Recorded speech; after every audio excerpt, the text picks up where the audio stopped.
Okay, we're going to talk The Magician's Nephew. Now, this is considered by many to be the first book in the Narnia series, but as I've stated in my reviews, it's publication-wise the second to last one. And it's a prequel to everything, obviously. It's about two kids named Diggory and Polly. Diggory is sent along with his mother to live with his aunt and uncle. Due to his mom having very poor health, and Polly's their next door neighbor.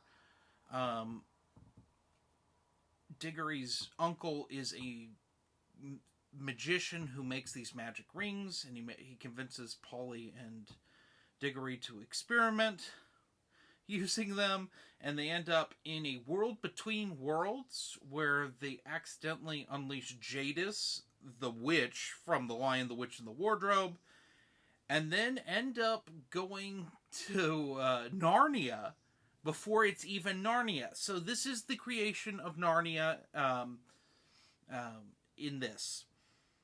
The less said, the better with this one. You kind of have to witness a lot of it.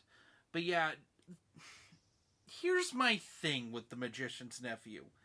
Certain things don't quite work for me. The big one being Jadis is the witch, because she doesn't look like she does in The Lion, the Witch, and the Wardrobe. Now, she is a magical being, and she could have changed from having dark hair to blonde hair. But I don't know. It's weird. It's a bit on the convenient side, because it set up this weird thing. This and the BBC production of The Silver Chair, casting the same woman who played the witch in the BBC production of The Lion, the Witch, and the Wardrobe, makes everyone think that that's also Jadis, but that's not. That's like a descendant of hers, I would assume. It's just weird. It's weird. This is a weird one.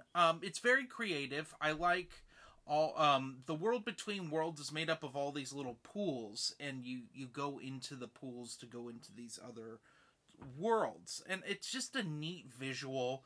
Also, the creation of Narnia and explaining the lamppost and stuff is pretty neat. Oh, I'm so glad Cleo decided she has to be in my face for this one.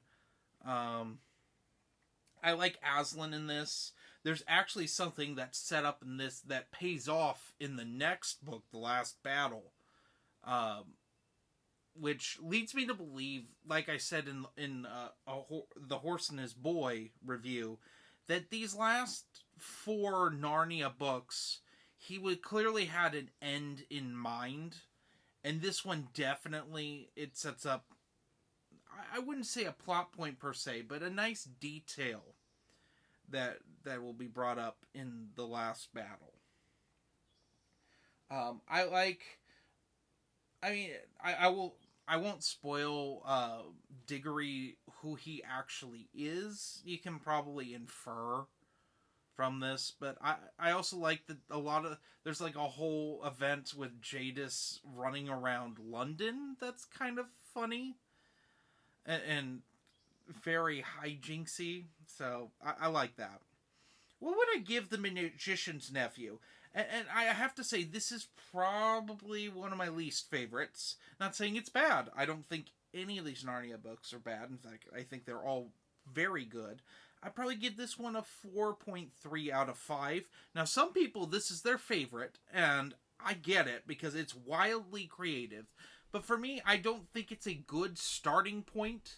Even on reread, I don't think it's a good starting point, because it's just a little too strange.